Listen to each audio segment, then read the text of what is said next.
पाथर्डी तालुक्यातील माळी बाबुळगाव ग्रामपंचायत हद्दीमधील शिक्षक कॉलनीमध्ये गेल्या महिनाभरापासून पिण्याच्या पाण्याचा नियमित पुरवठा होत नसल्यामुळे नागरिकांचे दैनंदिन जीवन विस्कळीत झालं आहे। त्यातच गेल्या अनेक दिवसांपासून कचरा संकलनासाठी येणारी घंटागाडी देखील बंद असल्यामुळे परिसरामध्ये अस्वच्छता वाढली असून नागरिकांमध्ये तीव्र नाराजी पसरली आहे। या गंभीर समस्येबाबत सामाजिक कार्यकर्ते रामभाऊ जाधव आणि रमेश काळे यांनी ग्रामपंचायतच्या प्रशासकाची भेट घेऊन शिक्षक कॉलनीमधील पाणी पुरवठा आणि स्वच्छतेच्या प्रश्नांकडे लक्ष देण्याची मागणी केली आहे।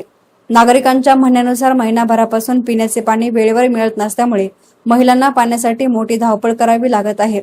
ज्येष्ठ नागरिक आणि विद्यार्थ्यांनाही या परिस्थितीचा मोठा त्रास सहन करावा लागत असून मूलभूत सुविधा अभावी नागरिकांचे दैनंदिन जीवन विस्कळीत झालं आहे।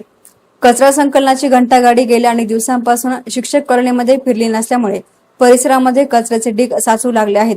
त्यामुळे दुर्गंधी पसरत असून डास आणि इतर साथीच्या आजारांचा धोका वाढण्याची भीती नागरिकांनी व्यक्त केली आहे। स्वच्छतेच्या प्रश्नाकडेही संबंधित प्रशासन दुर्लक्ष करत असल्याचा आरोप नागरिकांनी केलाय। याप्रसंगी सामाजिक कार्यकर्ते रामभाऊ जाधव यांनी प्रशासनाला स्पष्ट इशारा देत सांगितलं की शिक्षक कॉलनीमधील पाणी पुरवठा सुरळीत करणे आणि नियमित घंटागाडीची सेवा सुरू करणे ही प्रशासनाची जबाबदारी आहे। येत्या 8 दिवसांमध्ये या दोन्ही प्रश्नांवर ठोस उपाययोजना करण्यात आल्या नाही तर शिक्षक कॉलनीमधील नागरिकांच्या सहभागाने तीव्र रास्ता रोको छेडण्यात येईल। या आंदोलनातून उद्भवणाऱ्या परिस्थितीची सर्वस्वी जबाबदारी संबंधित प्रशासनाची राहील असा इशाराही त्यांनी दिला। नमस्कार, मी आता सध्या उभा आहे आपल्या पाथर्डी शहरातून जवळच असलेल्या माळी बाबुळगाव ग्रामपंचायत हद्दीमध्ये आणि हा एरिया येतो हा शिक्षक कॉलनी।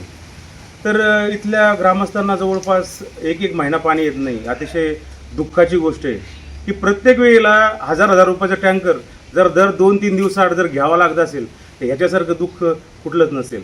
जवळपास या शिक्षक कॉलनी एरियामध्ये अतिशय म्हणजे सगळेच पैशावाले लोक नाहीत, इथं बरेचसे लोक हे मध्यमवर्गीय आहेत, बरेचसे लोक हे रोजच्या त्यांच्या हातावर पोट आहे।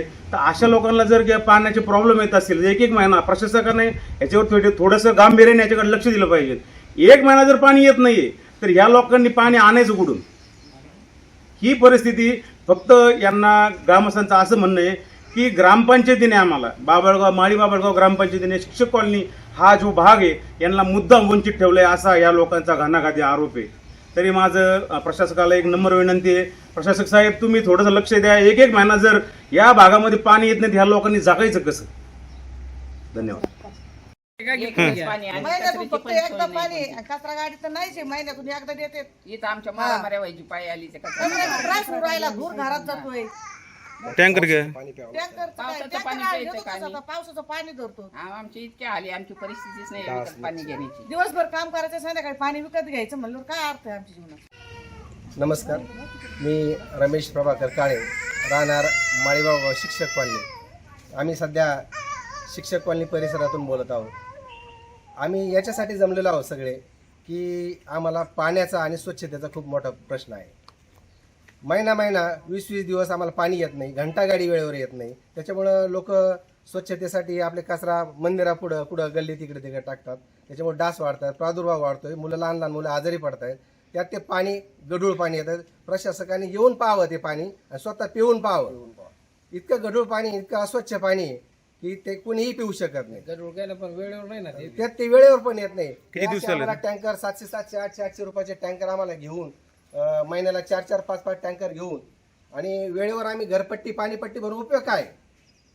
इथं राहून उपयोग काय आमचा? किती दिवसाला पाणी वेळेवर आम्ही घरपट्टी पाणीपट्टी वेळेवर भरतो। आम्ही 20 दिवस 22 दिवस घरपट्टी पाणीपट्टी वेळेवर भरतो आम्ही आणि आमचा फक्त मग मतदानासाठीच उपयोग होतो का?